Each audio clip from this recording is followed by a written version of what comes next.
बिस्मिल्लाहिर्रहमानिर्रहीम, अस्सलाम वालेकुम नाज़रीन। प्रोग्राम द लास्ट में खुशामदीद। मैं हूँ यासिर रशीद और स्टूडियो में मेरे साथ मौजूद हैं सीनियर तजियाकार राना मोहम्मद अजीम साहब। नाज़रीन, एक तरफ IMF ने पाकिस्तान के सामने डिमांड्स रखी तो दूसरी तरफ वफाकी हुकूमत ने APC का इजलास बुलाने की तैयारी शुरू कर ली। APC इजलास में शिरकत के लिए पाकिस्तान तहरीक इंसाफ को दावत दी गई। आज पाकिस्तान तहरीक इंसाफ के मरकजी रहनुमाओं का इजलास हुआ। चौधरी परवेज इलाही भी इमरान खान साहब से मिले और पाकिस्तान तहरीक इंसाफ ने गैर मशरूत तौर के ऊपर APC में शमूलियत इख्तियार करने का इंदिया दे दिया। उसके बाद वफाकी हुकूमत की जानिब से फिर कुछ बातें होती रहीं। एक प्रेस कॉन्फ्रेंस हुई, लेकिन उससे पहले चेयरमैन PTI इमरान खान साहब ने यह कहा कि मेरे पास दो रास्ते हैं। एक रास्ता यह कि मुल्क गिर पहिया जाम हड़ताल की कॉल दे दूं, लेकिन पाकिस्तान की मईशत इस नहज तक पहुंच चुकी है कि यह मुतहम्मिल नहीं हो सकती। दूसरा ऑप्शन हमारे पास यह है कि जेल भरो तहरीक का आगाज किया जाए। उनका यह पैगाम देना था कि उसके बाद वज़ीर इत्तला औरंगजेब साहिबा आई और उन्होंने भी कुछ गुफ्तगू की। मरियम औरंगजेब साहिबा ने क्या गुफ्तगू की वो भी मुलाहिजा कीजिए, और उससे पहले चेयरमैन PTI ने कहा उसको भी देखिए।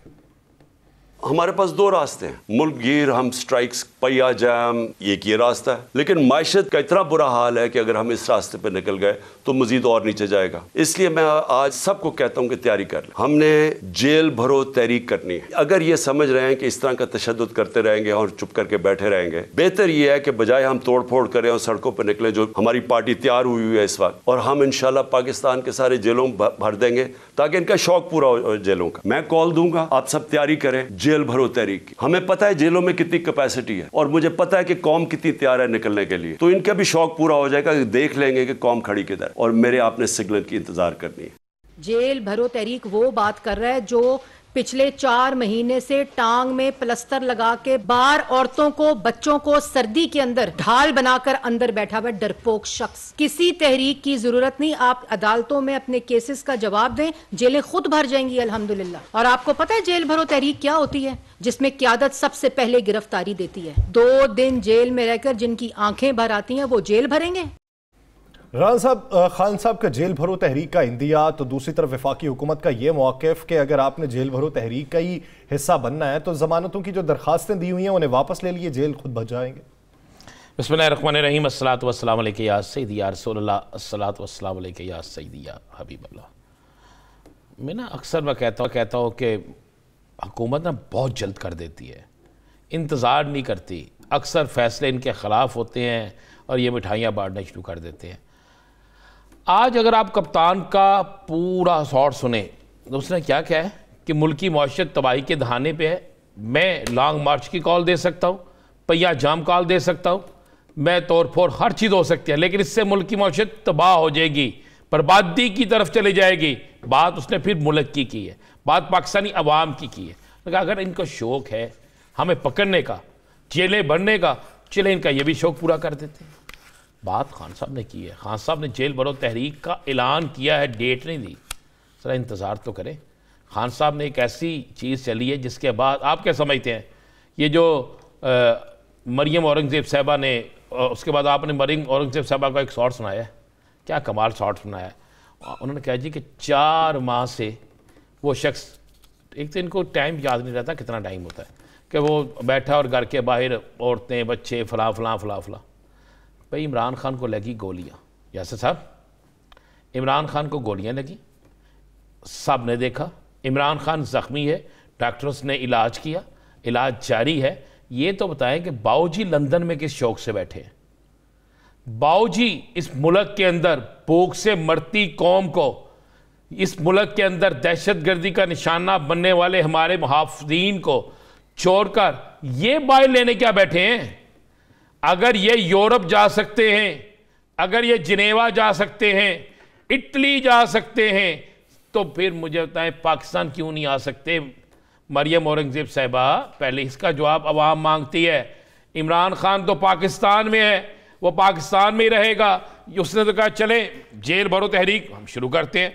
उसके घर के बाहर अगर उसके चाहने वाले हैं तो भाई मियाँ साहब भी पाकिस्तान आ जाएं, उनके घर के बाहर भी आ जाएंगे।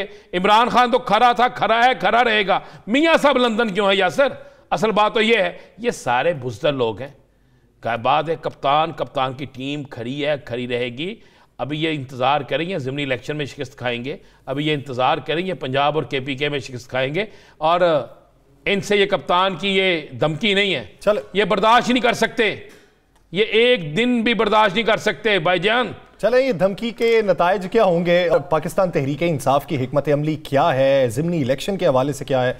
पाकिस्तान तहरीक इंसाफ के वाइस चेयरमैन शाह महमूद कुरैशी साहब ने हमें ज्वाइन किया है। कुरैशी साहब बहुत मशकूर हैं आपके वक्त के।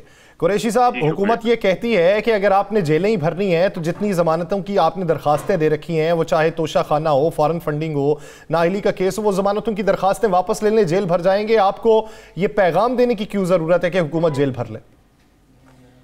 ये तो खैर एक तंजिया बात उनने की है, लेकिन हकीकत ये है कि माशरे में जब एक हद से जुल्म बढ़ जाता है, नाइंसाफी बढ़ जाती है, तो जमहूरी रिवायत है, बड़े सगीर की भी रिवायत है कि जेल भरो तहरीक जो है ये कोई यहाँ नई टर्मिनोलॉजी नहीं है।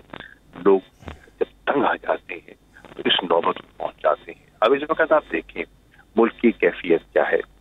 सियासत में इंतकाम लिया जा रहा है, मईशत की कैफियत ये है कि लोगों का गुजारा नहीं हो रहा। पहले लोग महंगाई में पिसे हुए थे, अब मजीद जो शराइत मानी जा रही हैं, ये मान चुके हैं, उसका जो एक मजीद महंगाई का तूफान आने वाला है वो शायद लोग बर्दाश्त न कर पाए।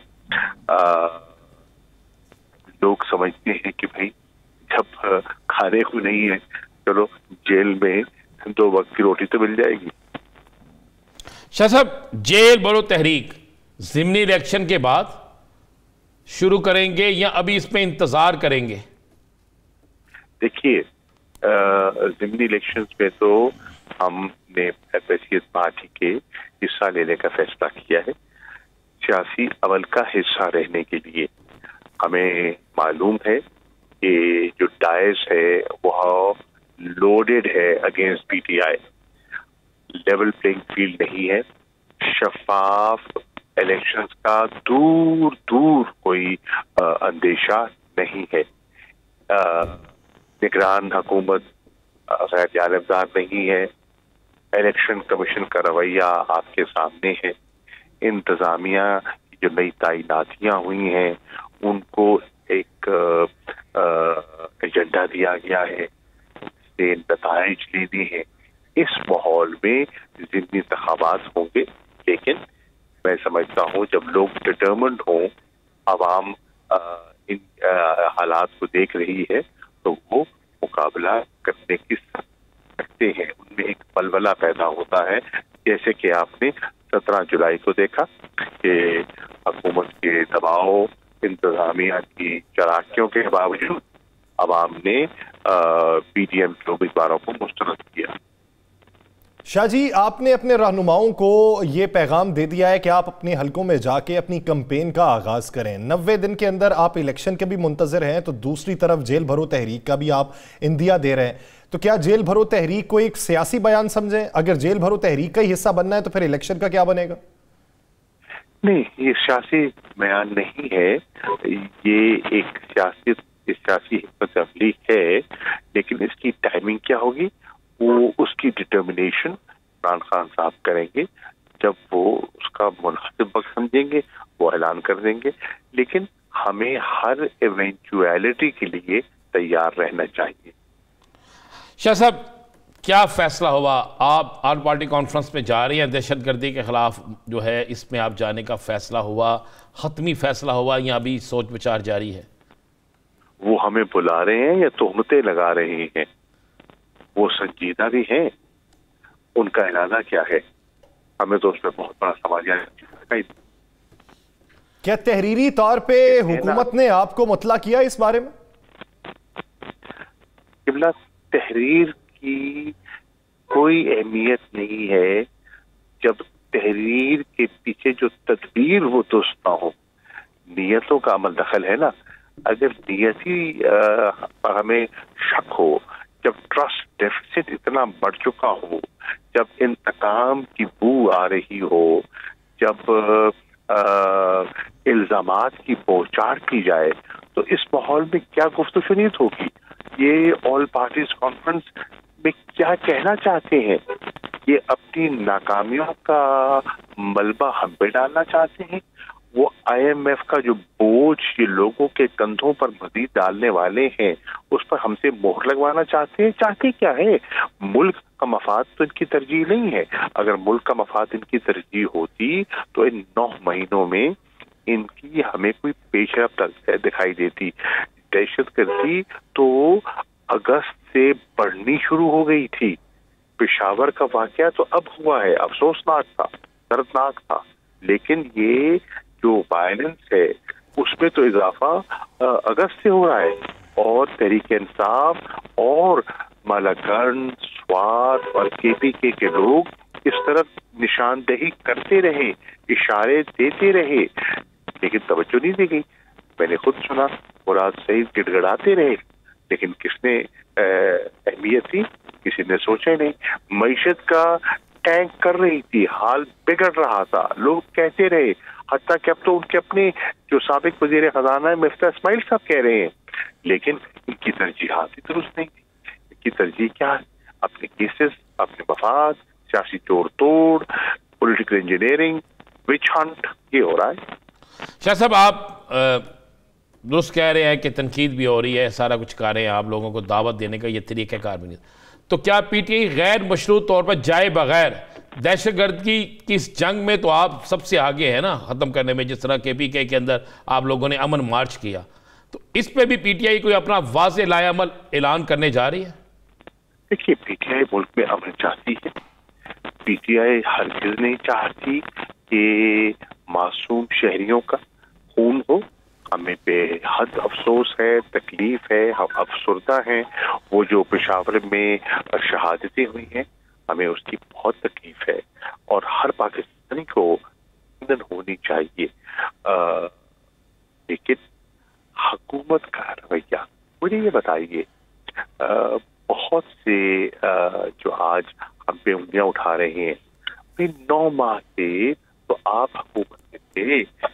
इन 9 माह में जो पेशरफ्त नहीं हुई और जो नई यलगार आई है, उसका जिम्मेदार कौन है?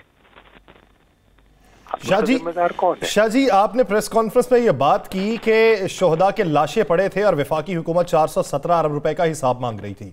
गवर्नर KP ये कहते हैं कि हम शोहदा को दफनाने का काम कर रहे थे और पाकिस्तान तहरीक इंसाफ अदालतों के अंदर इंतखाबात की तारीख मांग रही थी। देखिए, वो आईनी तकाजा है। ये हमने दरखास्त पहले से डाली हुई थी और आईन कहता है कि जब असेंबली तहलील हो जाए तो 90 रोज के अंदर इंतखाबात होने हैं। ये हमारी ख्वाहिश नहीं है, ये आईन का तकाजा है। शाह साहब, क्या आपको लग रहा है 90 दिन में इंतखाबात हो जाएंगे? इनकी तो हद्दुल वसा कोशिश है कि ना हो, लेकिन आईन बड़ा वाज़ेह है और आईन चिकनी अगर करें तो आर्टिकल 6 आपके सामने है। तो क्या आपको पाकिस्तानी अदालतों से, अदलिया से यकीन है, आपको उम्मीद है कि इंसाफ मिल जाएगा, फैसला आइन के कानून के मुताबिक होगा? देखिए, अदलिया हमेशा कहती रही है कि वो आइन के मुहाफिज हैं। उन्होंने कॉन्स्टिट्यूशन को और रूल ऑफ लॉ को अपहोल्ड करना है और हम तवक्को कर सकते हैं, हम उम्मीद लगाए बैठे हैं कि वो आइन का तहफ़्फ़ुज़ करेंगे। शाह जी, आपने इतलात ये हैं कि पाकिस्तान तहरीक इंसाफ ने गैर मशरूत तौर पे APC में शिरकत के लिए 2 नामों के ऊपर गौर किया है कि आजम सवाती साहब और शेख रशीद साहब को भेजा जाए। इसमें कितनी सदाकत है? दूसरा ये कि शेख रशीद साहब तो हिरासत में, किस तरीके से APC में शिरकत, ये तरदीद कर रहे हैं? ये मुबालगा रही है, ऐसा कोई अभी फैसला मेरे इल्म में नहीं है। अच्छा शाह साहब, कप्तान को पकड़ने की तैयारी होती है, रोज़ाना कोशिश करते हैं, फिर ये भाग जाते हैं, कोशिश करते हैं, ये भाग जाते हैं। खान साहब, कप्तान के घर के बाहर क्या कैंप इसी तरह लगे रहेंगे और क्या खान साहब ज़िमनी इलेक्शन में जलसे जुलूसों में जाएंगे या टेलीफोनिक खिताब? इंशाल्लाह जिस दिन डॉक्टर ने उनको इजाज़त दे दी और ये समझा कि उनकी हड्डी जुड़ गई है और वो इस काबिल हैं कि बाहर निकल सकते हैं, वो यकीनन बाहर निकलेंगे और इंशाल्लाह कैंपेन भी करेंगे और खिताबात भी करेंगे। सिर्फ वीडियो लिंक से नहीं, अवामी जलसों से मुखातिब होंगे। शाह जी, पहले पहले इत्तलात ये थी कि तमाम ज़िमनी हलके जो हैं वहां पर इमरान खान साहब खुद उम्मीदवार होंगे। अब ये फैसला बदलने के पीछे मंतक क्या है? देखिए, मंतक ये है कि हमने अपनी हिकमत अमली पर नजरसानी की है कि हम समझते हैं कि जो कायदे हिज़्ब इख्तिलाफ हैं, जिसको हुकूमत ने अपनी मनमानी से हम पर मुसल्लत किया हुआ है, अक़लियत में होने के बावजूद उससे छुटकारा हासिल किया जाए और हुकूमत जो एक नाम नहाद कायदे हिज़्ब इख्तिलाफ के जरिए एक केयर टेकर अरेंजमेंट हम पे मुसल्लत करना चाहती है, उसके रास्ते में रुकावट डाली जाए। शाह साहब, 2 इलेक्शन है 16 और 19 को, जितनी आपने नशिस्तें छोड़ी, क्या इम्कानात है? आपका बड़ा वसी तजर्बा है, आप बड़ी गहरी नजर रखते हैं, तमाम तर हुकूमती इक़दाम के बावजूद भी कितने % सीटें जीत लेगी पीटीआई?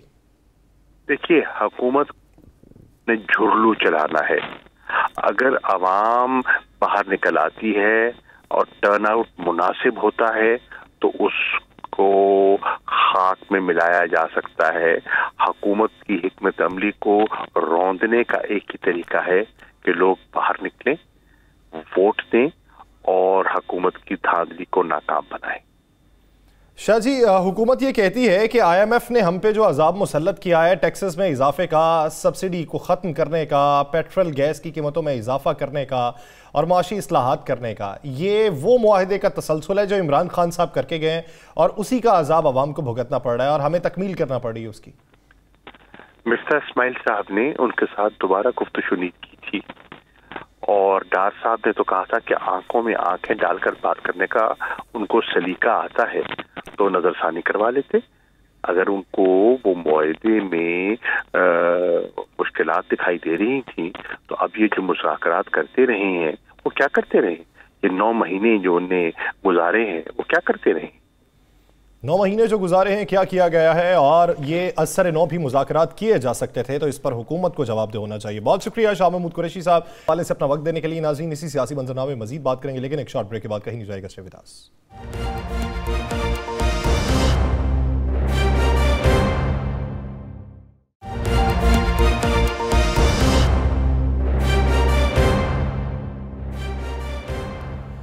ब्रेक के बाद खुशामदीद।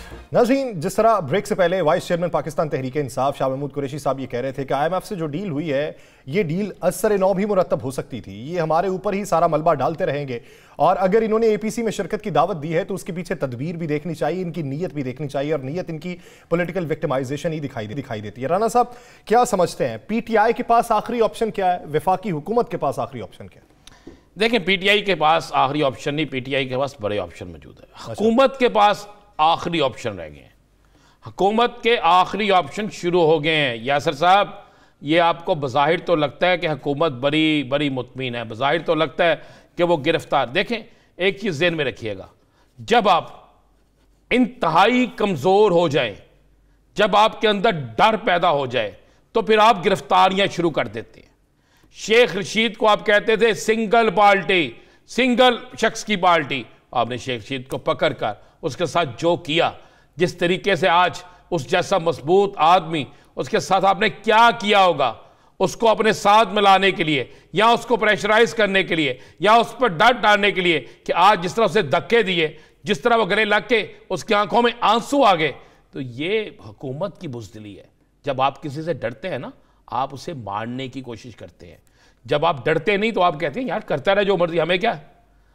इस वक्त सूरत हाल ये है, सहाफ़ी बोले हुकूमत डर जाती है, सियासतदान बोले हुकूमत डर जाती है, कोई अफसर बोले हुकूमत डर जाती है। ये आलम है भाई। ऑप्शन तो मौजूद हैं। देखें, कप्तान ने आज कहा कि आखिरी ऑप्शन जेल भरो तहरीक, वक्त का इंतजार करें, जब हो गए ऐलान कर दूंगा। शाह महमूद कुरैशी साहब ने कहा इलेक्शन ला रहे हैं, मुझे पता है, मैंने अपने व्लॉग में ये कह दिया इलेक्शन ला रहे हैं, ये भरपूर इलेक्शन ला रहे हैं। चले मैं आपको यह भी बता दूं, PTI इलेक्शन जीत भी रही है।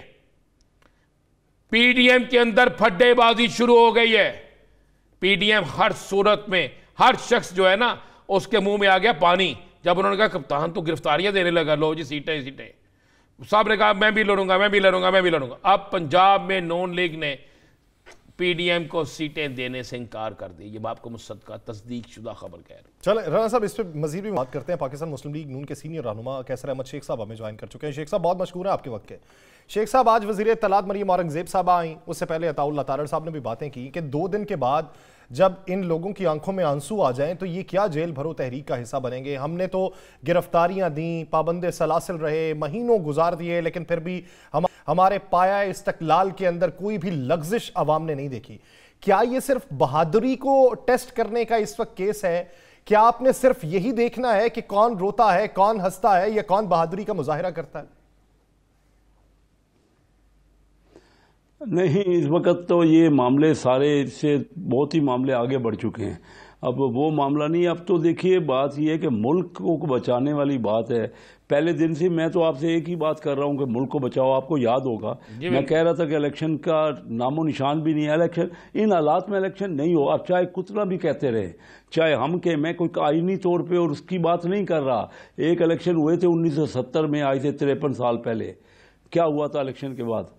हमारा मुल्क टूट गया आपके सामने। आजकल अगर इंतशार हम करते रहे, जो इंतशार की हद हो गई है, जो एक दूसरे पे इल्जामात लग रहे हैं और जो जिस डगर पे हम चल रहे हैं, इससे तो इलेक्शन में क्या होना है। हम अपने अपने मुल्क को, आप देख तो लीजिए IMF किस किस्म की कंडीशनें लगा रही है। बार बार मैं आपसे यही कह रहा था ना, मैंने 12 मई को एक 25 मिनट की कौमी असम्बली की तकरीर की थी। उस वक्त लोग इकनॉमी पे बात ही नहीं कर रहे थे। आप कभी सुन लीजिएगा मेरी वो तकरीर। मैंने कहा था कि वेंटिलेटर पे आपका मरीज है, आप उस मरीज की शादी की डेटें यानी इलेक्शन की डेटें करना चाह रहे हो। तो बहरहाल हमें अभी भी सुलझ जाना चाहिए। खान साहब तो इंतशार ही चाहते हैं ना। खान साहब तो इस बड़े साने के बाद भी आपस में बैठने को तैयार नहीं है। अब देखिए कि एक चलो गलतियां हो गई होंगी, सबकी गलतियां हैं। हमारा हमने अपने हुकूमत में से कौन सा शख्स ऐसा है, आप बता दें, आज जो कप्तान के पास गया हो, उन्होंने कहा हो कि आपको हम दावत देते हैं और आप इस कॉन्फ्रेंस में शिरकत करें? ये बता दें मुझे। यार सादिक साहब एक बड़े ऑनरेबल हमारे फार्मर स्पीकर है, वो जाके उन्होंने वो देखिए ना, वो गए खटक साहब के, जो आपके मेन रिप्रेजेंटेटिव वो असद कैसर साहब के पास गए। आप नाम देखिए ना, जो पहले नेगोशिएट कर रहे हैं उन्हीं के बाद असद कैसर, यही परवेज खटक साहब इनके पास गए थे कि हम असम्बलियों में वापस आना चाहते हैं। तो उन्होंने कहा था नहीं जी, कप्तान आपके कप्तान ने, चेयरमैन ने फैसला किया है कि इस्तीफे तो इस्तीफे ही होंगे। तो चेयरमैन के पास जाते हैं ना, वो कौन, याद सादक के तो वो क्रॉस फेलो है। चेयरमैन देखिए, चेयरमैन अब कितनी बार के, सैकड़ों बार तो हम उनसे चार्टर ऑफ इकॉनमी की बात करते थे। जब वो पावर में थे, हम अपोजिशन में थे। वो तो किसी सूरत में, जब इंडिया का हमला हो गया, इंडिया ने अपने जहाज भेजे एयरफोर्स के, तब उन्होंने वो अपोजिशन के साथ नहीं बैठे। जब कोविड का मामला हो, वो कहते हैं ये चोर डाकू है, वो समझते हैं मैं पॉपुलर हो रहा हूं। अच्छा शेख साहब इसी बात के ऊपर आ जाते हैं, इसी बात के ऊपर आ जाते हैं। फर्ज कर लें कि 2 पार्टियों के दरमियान कशीदगी इस हद तक बढ़ चुकी है कि कोई साथ बैठने को तैयार नहीं है। फिर एक पार्टी हिम्मत बढ़ाती है, वो कहती है कि दूसरे को साथ बिठा लें। तो वहां पे गुडविल जेस्चर देना चाहिए आपको, जब पता है कि कोई आपके साथ बैठने को तैयार नहीं है, लेकिन आप ही वो गुडविल जेस्चर दे रहे हैं। उसके थोड़ी देर बाद प्रेस कॉन्फ्रेंसेस होती है, तोहमात की भरमार लगा देते हैं। तो कौन फिर साथ बैठेगा? जब आप आके ये बात करें IMF में तबाही इन्होंने कर दी, ये मगरमच्छ के आंसू बहाते हैं, ये गिरफ्तारियों से डरते हैं, इन पे मुकदमात है, हमारे ऊपर इन्होंने बेशुमार मुकदमात बनाए, हम जेलों में बैठे रहे। जब इस तरह की बातें करेंगे तो कौन बैठेगा साथ में? देखिए, आप दुरुस्त कह रहे हैं, मैं कोई आपकी बात पे इख्तलाफ नहीं कर रहा, लेकिन मैं आपसे ये कहना चाह रहा हूँ कि ये वक्त आम वक्त नहीं है। पीछे भी तो जब आर्मी पब्लिक स्कूल पे हुआ था जो वाकया, उसके बाद भी तो इस्टेब्लिशमेंट ने बिठाया होगा। बैठ गए थे ना, खान साहब धरना दे के आ गए थे ना, वापस धरना छोड़ के वहाँ बैठ गए थे। इस वक्त मामला ये नहीं है कि मुस्लिम लीग के साथ बैठना, ये हमारे लिए कोई फेवर कर रहे हैं, ये मुल्क की फेवर है, सबके लिए फेवर है। अगर नहीं करेंगे तो मुल्क हमारा तो इंतजार पहले ही हो चुका है। हम किस हशर में पहुंच गए हैं, हम कहाँ पहुंच गए हैं। यासर भी यही कह रहा है कि इसके लिए तो कुछ करना चाहिए। हुकूमत जो है ना, वो ज्यादा स्टेक होल्डर है। ठीक है, आप 13 जमातें इकट्ठी हैं। अब आपकी वजीर इत्तलात हो, आपके दीगर मशीर हो, वो बैठ के गाली निकालें या ऊंची बोलें या जो चीजें वो लफ्ज इस्तेमाल करें, तो फिर क्या कोई आएगा? कंट्रोल, उनको कंट्रोल किसने करना है? आप भी वन साइडेड है ऐसा। राणा साहब, यासर और राणा, आप बड़े बड़े ऑनरेबल लोग हैं। देखिए इस वक्त मुल्क बचाने की सोचिए। ये मुल्क आपने कह दिया हम वन साइडेड है। शेख साहब यहाँ पे शेख साहब माजरत से हम बिल्कुल वन साइडेड नहीं, हम तो आपसे पूछ रहे हैं, आप राय दे दें। आपने हमेशा ये कहा है कि इन्होंने इकॉनमी तबाह कर दी, आपने आपके अपने आपने कर दी, सबने ये नहीं। तो फिर सबका नाम लेना, आपने आप भी सबका नाम ले। आपने तो नहीं, मैं नाम ले रहा हूँ, मुझे नाम लेने में मैं लूंगा सबके नाम। तहरीक इंसाफ ने जो पहले असद उमर थे बैठे रहे, उन्होंने कहा कि हम खुदकशी कर लेंगे अगर IMF के पास जाएंगे। मैं उस वक्त चेयरमैन था फाइनेंस कमेटी का। मैं 2015 की बात 16 से 18 की कर रहा हूँ। शुरू में आए गए नहीं, 6 महीने लेट कर दिया। फिर अब ये क्या हुआ कि शौकत तरीन साहब मान के आ गए, सारी IMF से सारी बातें मान के आ गए, और वो जो पेट्रोलियम लेवी लगाया था वो नहीं माना, बाद में उनको नाराज कर दिया। फिर हमारे भी मिफ्ता इस्माइल साहब का काम नहीं था, एक आदमी जिसको कोई तजर्बा ही नहीं था उसको बिठा दिया गया। मैं बार बार कहता रहा कि नहीं कहता मैं कह रहा हूँ कि देखिए मैं कहता रहा, अब मैं पूरी बात अब वो भी सुन लीजिए ना। देखिए एक मिफ्ता इस्माइल, मैं कहता रहा कि एक डॉक्टरों का बोर्ड बिठाइए। अब मैं बार बार कह रहा हूँ, प्राइम मिनिस्टर साहब को भी मैंने भेजा है और मैंने डार साहब को भी भेजा है। अब 10 महीने हो गए हमारी हुकूमत को, कोई वजीर खजाना हमारी फाइनेंस कमेटी में आना पसंद नहीं करता। तो ये तो फिर शेख साहब आपके ऊपर सवाल बनता है ना कि आप ऐसी हुकूमत का हिस्सा है कि तो जो आपकी बात नहीं सुनती, पार्टी रहनुमाओं की बात नहीं सुनती, साबिक वजीर आजम की नहीं सुनती, वो पार्टी से अलग होकर बैठ गए। ये तो आपके ऊपर है। मैं सिर्फ एक छोटी सी मिसाल देना चाहता हूं। आप ये कहते थे कि IMF के पास नहीं जाना चाहिए, आपने PTI का हवाला दिया। मरियम नवाज साहिबा का बयान रिकॉर्ड के ऊपर है, जो उन्होंने ये कहा, जो उन्होंने ये कहा कि जाओ, मैं तो कहता रहा कि जाओ, पहले दिन से कह रहा हूँ। जाओ, मरियम साहबा कहते नहीं कि हम नहीं जाएंगे। नहीं, शेख साहब मेरी बात सुन लें। सर मेरी बात सुन लें, मैं आपकी मुकम्मल बात सुनूंगा। मरियम नवाज साहिबा ने यह कहा कि अगर नवाज शरीफ को IMF के पास जाना पड़े और नवाज शरीफ को अवाम के ऊपर बोझ डालना पड़े, बिजली महंगी करनी पड़े, गैस महंगी करनी पड़े, तो इससे नवाज शरीफ मर जाना गवारा करेगा, IMF के पास नहीं जाएगा। तो सर अब IMF के पास कौन जा रहा है? अब जो नई टर्म्स के ऊपर आप उससे एग्रीमेंट कर रहे हैं वो तो आपने करना है, वो तो PTI नहीं करके गई। अब वो कौन कर रहा है वो भी अवाम को बता दें। देखिए ये लीडरान जो कहते हैं, इनके पास फाइनेंशियल एक्सपर्ट तो होते नहीं, ना कोई कारोबारी लोगों से इनके राब्ते हैं। चंद आदमी आ जाते हैं, पता नहीं कहाँ से आते हैं, जिन्होंने मुल्क का सत्यानाश कर दिया। आज तो सामने आ गया ना, फिर भी उन्हीं लोगों से मशवरा हो रहा है। अगर कोई भी लीडर के, इमरान खान साहब ने कह दिया मैं खुदकशी कर लूँ, अब भाई किसने आपको समझाया था? आज अगर मियाँ नवाज शरीफ साहब ने कहा तो उनको समझ आ गई ना, डार साहब को। उनको मैं कहता रहा, मैं 15 दिन पहले मैंने प्रेस कॉन्फ्रेंस की जाके इस्लामाबाद, ओ भाई जितना जल्दी हो सके। इस वक्त तो कोई 9000 कंटेनर रुका पड़ा है, माल आ नहीं रहा, LC खुल नहीं रही, डॉलर का रेट आप देख रहे हैं क्या हो रहा है। ये जो लोग, हम लोग किस लिए आए थे? मैं क्या करने आया था? मेरा क्या काम था? मैं तो इसीलिए, और मेरे से मशवरा, मैंने प्राइम मिनिस्टर साहब को लिखा है कि अगर मशवरा ही नहीं करना, आना नहीं है तो मैं रिजाइन कर देता हूं। मैंने लिखा है जो आप कह रहे हैं ना, मैंने ऑलरेडी उनको कहा है। अगर क्या जरूरत है, अगर उन्होंने मशवरा ही नहीं करना, दो बैरो फ्लैट, एक इसाक डार साहब और 2, मैं बोलता हूं मैं मुल्क का आपको मुल्क का दर्द है, ले रहा हूं ना, मैं पेट्रोल ले रहा हूं ना, मैं तनख्वाहें लेता रहा। शेख साहब आपको सब आपको भी दर्द है, लेकिन समझना चाहिए ना, और आपको ऐसे होना चाहिए। अल्लाह करे सारे सियासतदान आपकी तरह हो जाए, हम दुआ करते हैं। और ये एक बड़ी खुशकिस्मती की वाली बात है। और अगर अब भी आपके खत का, अगर अब भी आपके खत का जवाब नहीं देते तो फिर नहीं, जवाब दिया उन्होंने फौरन मुझे जवाब ही दे दिया। आप आके मुझे मिले प्राइम मिनिस्टर साहब ने, और जी हाँ, उन्होंने मुझे, मैंने 3 दिन पहले की थी, व्हाट्सअप किया था, तो उन्होंने फ़ौरन कहा मुझे मिले।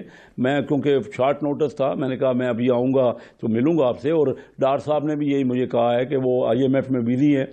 लेकिन ये कहने से, जवाब देने से मसला नहीं है।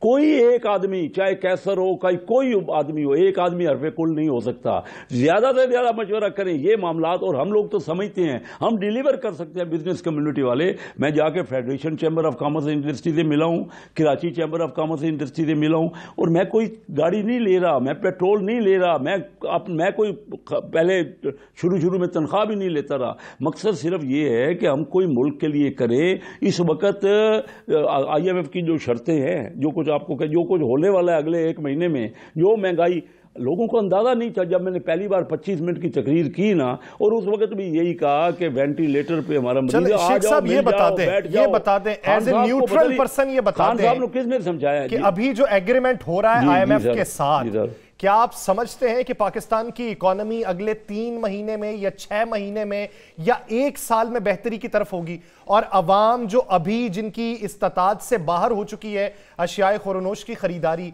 उनकी इस्तात पैदा हो जाएगी? कुछ भी नहीं होगा, बहुत और ख़राब हो जाएगी। अवाम का अभी जो होने वाला है वो आपको अंदाज़ा नहीं है। मैं अभी आज कह रहा हूँ, ये बात याद रखिएगा, अगले 2-3 महीने में जो बिलबिला उठेंगे, और कोई इस वक्त इलेक्शन ख़त्म नहीं, इस बात को ठीक नहीं कर सकते। इमरान खान साहब के पास क्या इलेक्शन क्यों करा रहे हैं? आपने इस्तीफे क्यों कबूल किए? इस्तीफे क्यों कबूल किए? नहीं होंगे ज़िमनी इलेक्शन, क्यों नहीं होंगे? ये ज़िमनी इस्तीफे, ये इस्तीफे इसलिए कबूल किया। आप सुन लो, बड़ा अच्छा सवाल आपने किया। हम इनको 6-8 महीने कहते रहे कि आ जाओ, मैंने कई बार उनको कहा, और नहीं आते तो फाइनेंस कमेटी में आ जाओ, बैठ के मईशत के मामलात को डिस्कस कर ले। जब उनको ये पता लगा ना, पंजाब की हुकूमत, पंजाब में आ गई ना जो हुकूमत, और अपोजिशन भी उनकी अपनी हो गई, अब वो सोच रहे हैं वो राजा रियाज और मियाँ शहबाज शरीफ साहब ना इंटरिम प्राइम मिनिस्टर बना दे। वो इस डर से आ रहे हैं। पहले क्यों नहीं आते रहे?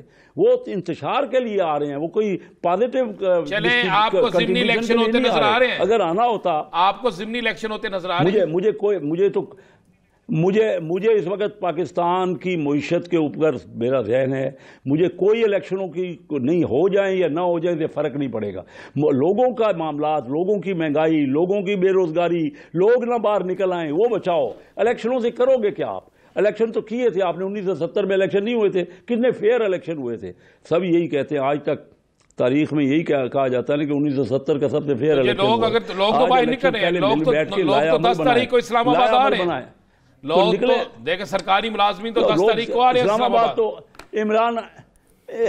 इमरान खान के कहने से तो कोई भी नहीं आएगा। लोग अपने मामला, अपनी मुश्किलात के लिए आएंगे और आएंगे। लोगों का तो वैसे ही देखिए ना, कोई लोगों की बात कर रहा हूं, इमरान खान की बात कर रहा था। मैं बात कर रहा हूं सरकारी मुलाजमीन 10 तारीख को आ रहे हैं। वो तो लोग परेशान हैं।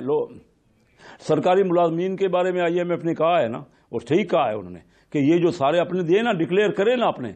आप पॉलिटिशियन से लेते हैं, सरकारी मुलाजमीन के क्यों नहीं डिक्लेयर करवाते असास से? IMF ने सही कहा है, हमारी बात कोई नहीं मानता। शेख साहब एक आखिरी सवाल, आप क्या समझते हैं कि अगले 6 महीनों के अंदर हमारी कितनी इंडस्ट्री सुकड़ रही है, हमारी बरामदात कितनी सुकड़ रही है, और हमारी महंगाई की शरह में किस हद तक इजाफा हो रहा है? देखिए, बात है कि हम डिफ़ॉल्ट टेक्निकली तो हो चुके हैं। हमारी पेमेंटें मसलन हम मंगाते हैं, सारे बैंकों ने इनकार कर दिया है बाहर के बैंकों की पेमेंट करने की। सुकड़ने से मुराद सुकड़ गई है। हम महंगाई की कोई हद नहीं है जो क्रॉस हो रही है, और ये बढ़ती जाएगी। इसका किसी के पास हल नहीं है। IMF ने जो चीज़ें देनी है, जो सोल्यूशन वो दे रहे हैं, उससे तो महंगाई और बढ़नी है, और उसमें कोई और ऑप्शन नहीं है। हमें मानना है IMF को, क्योंकि अगले 4-6 महीने बहुत मुश्किल हैं। अगले चंद साल बहुत मुश्किल है। 4-6 महीने तो बाद की बात है। हमें सबको मिल के एफर्ट करनी पड़ेगी, दिन रात काम करना पड़ेगा। हमारे यहाँ अमीर आदमी को टैक्स देना होगा। मैं अमीर तबके से तल्लुक़ रखता हूँ, मैं उनको रिप्रेजेंट करता हूँ। जब तक ब्यूरोक्रेट, जब तक लैंडलॉर्ड टैक्स नहीं देंगे, डायरेक्ट टैक्स, अभी जो टैक्स लगाया जा रहा है ना, वो इनडायरेक्ट टैक्स है, वो लोगों को, दरमियाने और गरीब को, ये मैं कई बार कहता रहा, पूछ लीजिएगा। इमरान खान साहब ने 450 अरब रुपए अमीर आदमी को, चंद अमीर आदमियों को, 100 अमीर आदमियों को, रजा बाकर ने 450 अरब रुपए, $2 बिलियन मुफ्त में कर्जा दे दिया, बगैर किसी इंटरेस्ट के।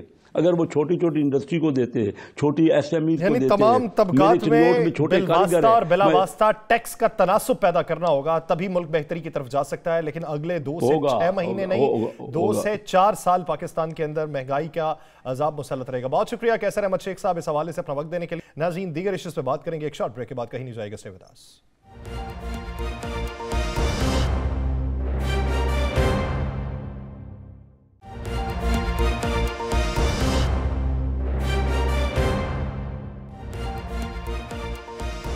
ब्रेक के बाद खुशामदी। नाज़रीन, अगर हुकूमती अफराद ये कहने लगे कि पाकिस्तान में महंगाई का अजाब मुसल्लत होगा, अगर हुकूमती अफराद ये कहने लगे कि पाकिस्तान में बेहतरी नहीं आ सकती और अभी दूर दूर तक बेहतरी दिखाई नहीं देती, तो फिर आम आवाम किधर जाएंगे? फिर अपोजिशन के पास क्या लाहेअमल होगा?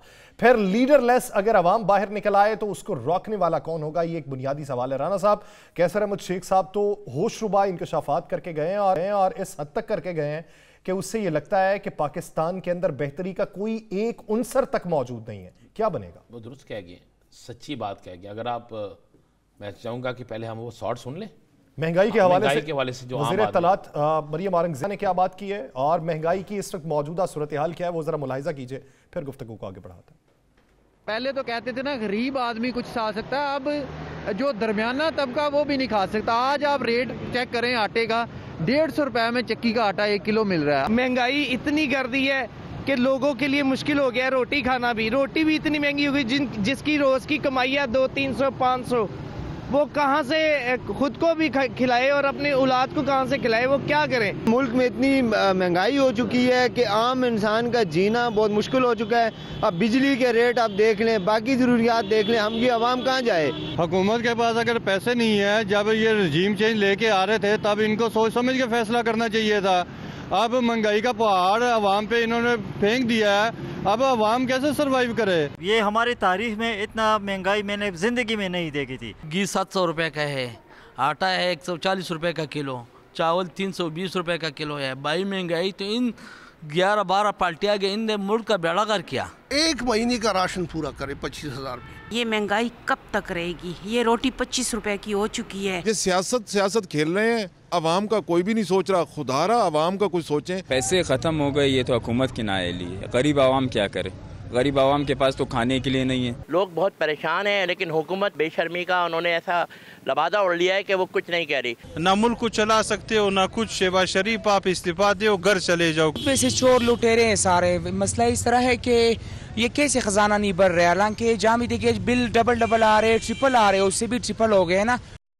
ये आम आवाम के तासुरात हैं। इससे पहले मरियम औरंगज़ेब साहब ये कह के गई कि ये सब कुछ इमरान खान का मुसल्लत करता है कि IMF से डील की थी, लेकिन अब जो नई डील हो रही है उसके बाद नताइज क्या होंगे वो कैसर अहमद शेख साहब की जुबानी आप सुन चुके हैं। राना साहब, क्या बनेगा? ये मुल्क के लोग तो बेहाल हो चुके हैं और बेहाली में उन्हें तो कुछ दिखाई नहीं देता। या सर देखें, ये ना तो ये ज़मान पार्क से हमने सॉर्ट किए हैं, ना ये सॉर्ट जो है किसी तहरीक इंसाफ के दफ्तर से। ये आम लोग हैं जिनका किसी सियासी जमात से तल्लक नहीं है, जिन लोगों ने अगले आइंदा इलेक्शन में वोट डालना है। आपने उनकी गुफ्तगू सुनी है? वो क्या कह रहे हैं? कोई एक शख्स इस चलते रोड पे, गली मोहल्ले, चौक चौराहे में किसी से पूछ के देख लें, कोई एक शख्स के बात कह दे कि जनाब महंगाई नहीं है। कैसर अहमद शेख अपने मुंह से कह रहे हैं कि 1 माह बाद अवाम खुद बाहर निकल आएगी। भाई वाकई इसी तरह है, खुदा की कसम। अब तो ये लगता है कि 25-50 हज़ार या लाख रुपए वाला शख्स जो है वो भी ज़कात के काबिल है। ये हालात हो गए हैं। और किसके हालातों में? आपने जरा टीवी पे बैठ के देखे, तारड़ साहब आएंगे वो कोई तनकीद शुरू कर देंगे, मरियम औरंगज़ेब साहब आएंगी वो कर देंगी। कमर ज़मान खैरा साहब को मैं बड़ी इज्जत करता था, बड़ी रिस्पेक्ट करता हूं अब भी, लेकिन वो महंगाई पे नहीं बोल रहे। वो एंकर महंगाई पे नहीं बोल रहे जो हमेशा बोलते थे, वो सियासतदान नहीं बोल रहे जो बोलते थे, वो समाजी तंजीमें कहां चली गई जो चीखती थी। अब मुझे एक बात बताए, जिस मुल्क के अंदर हम टीवी पे दिखा नहीं सकते, जेब नहीं देता हमें। आपने कैप्टन सफदर का सोशल मीडिया पे सुना है ना? आपने वो सुना एक शादी मुतल्लक ना जी, वो एक फिक्रा, वो काबिले इतराज। इस पर हमारे उलमा कराम क्या राय देते हैं, उन्हें भी इस पर देखना चाहिए। उसके बाद कोई दुकान, मैंने आज एक शख्स से पूछा, मैंने कहा सुनाओ भाई क्या मामला है? उसने कहा जी आज फरवरी की 4 तारीख हो रही है। मैं कहा 4 हो गए? उनके समझे 4 हो गई। मैं कहा फिर? उसने कहा फिर क्या? मुझे इतना बता दे, मैं जो कारोबार करता हूं मैं 5,000 रुपया नहीं इकट्ठा कर सका।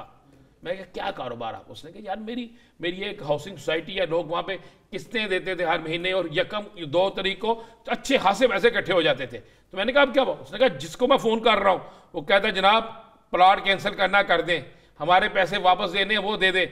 हमारे पास अब पैसे नहीं है, हम जहां काम करते थे नौकरियां खत्म हो गई हैं, बच्चों को पालने या आपको किस्तें, ये आलम हो चुके हैं।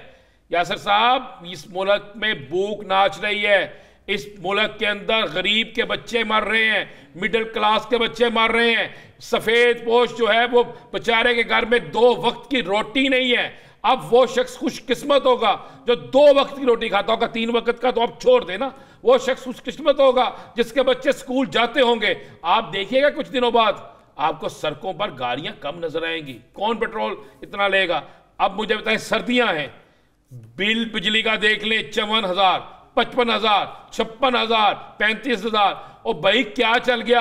अभी तो गर्मियां नहीं आई, एसी नहीं चला, सर्दियां हैं, बिजली नहीं आती। बिजली आए तो बिल इतना आ जाता है कि इंसान चीखना शुरू कर देता है।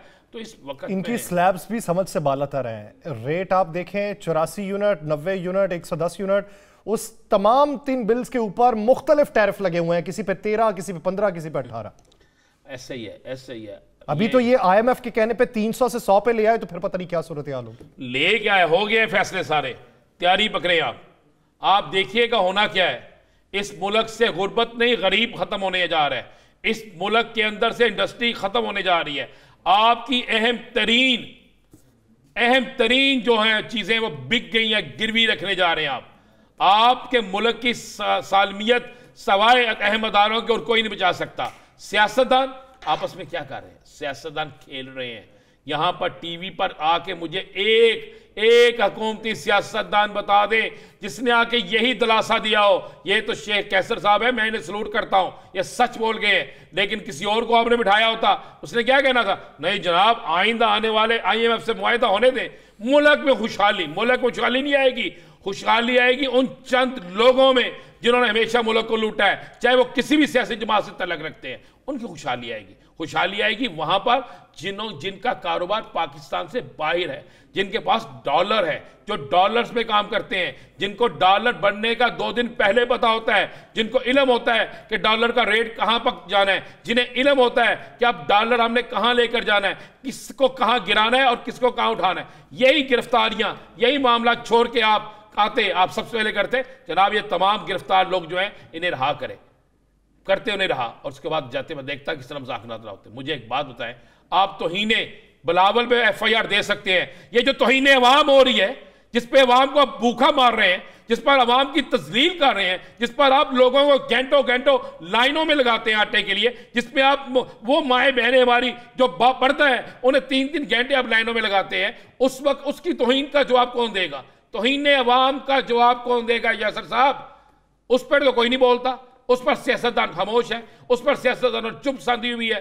और यहां पे चलता है कैसा मुल्क है? इलेक्शन शेड्यूल का आपने ऐलान कर दिया है, उसका ज़िमनी इलेक्शन का, उसके बावजूद भी तरक्याती काम भी हो रहे हैं, उसके बावजूद भी तबादले भी हो रहे हैं, सब कुछ हो रहा है। कोई कानून नहीं है इस मुल्क में, गरीब के लिए कुछ नहीं है। अमीर तर अमीर जो है, अब अमीर के लिए भी नहीं, अमीर तर अमीर जो है उसके लिए है। कुछ खानदान है जिनके लिए सारे असूल हैं, बाकी किसी खानदान के लिए कोई असूल नहीं है। बाकी सबको, गरीब को मार दो, जितना मर सकता है उतना मार दो। और ये गरीब को मारे हैं यासिर साहब। आइंदा आने वाले दिनों में ये जो चेहरे आपको टीवी पे नजर आ रहे हैं ना, ये बड़े खुशहाल चेहरे, जरा इनको हलकों में जाने दें, इनको हलकों में जाने दें। इनसे लोग पूछेंगे। मुझे आज मुस्लिम लीग नून के MNA ने कहा, उन्होंने कहा जी हमने तो कह दिया है कि हम वोट मांगने किस मुंह से जाएंगे? जिस घर का दरवाजा खटखटाते हैं अंदर से एक ही बात आती है, पूछते हैं कौन, जब बताते हैं कि फलां जमात से है तो कहता है लोग हमें गालियां निकालते हैं, बिजली के बिल दिखाते हैं, लोग घरों के अंदर जाके देखते हैं, आओ देखो हमारे बच्चे भूख से मर रहे हैं तुम्हारी वजह से, हमारे बच्चों ने स्कूल जाना छोड़ दिया तुम्हारी वजह से, हमारे बच्चों की किताबें जो है वो हमने बेच दी हैं तुम्हारी वजह से।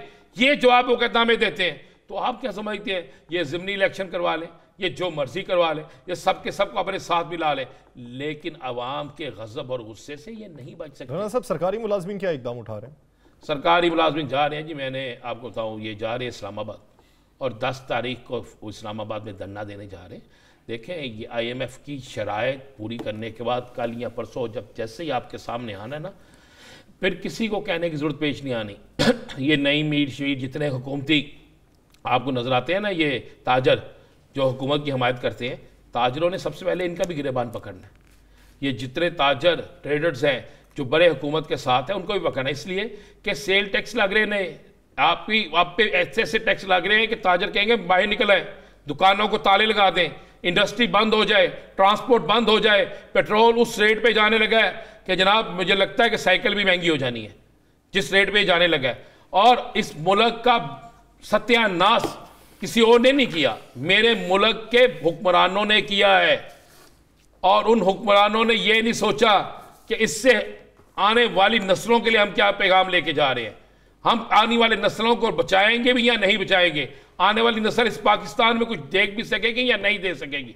ये हाल होने जा रही है यासिर साहब। मुझे आप अपने आप को देख के गुजारा बता दें, मुझे मैं देख के बता। आप चले ना, अब निकलें, चौकों में देखें, चौराहों में देखें, बेरोजगारों की लाइनें देखें। आज किसी जगह लगा दें कि फ्री दस्तरखान है, आप वहां परेशान हो जाएंगे। कितने सफेदपोश तबका वहां पे देखेंगे। ये पाकिस्तान की मौजूदा सूरत हाल ऐसी ही है कि कौन कौन अपना दामन जो है वो सबके सामने फैलाए, कौन अपना पेट नंगा करके दिखाए। ये वाकई मौजूदा सूरत हाल है, लेकिन ये हुक्मरानों को सोचना होगा कि अगर इकदाम ना किए तो लीडर लेस अगर एहतजाज शुरू होगा तो उसको कौन रोकेगा। नाज़रीन, प्रोग्राम का वक्त खत्म हो जाता है। मुझे और नज़ीम साहब को दीजिए इजाज़त। आपसे मुलाकात होगी कल, अल्लाह ने के बाद।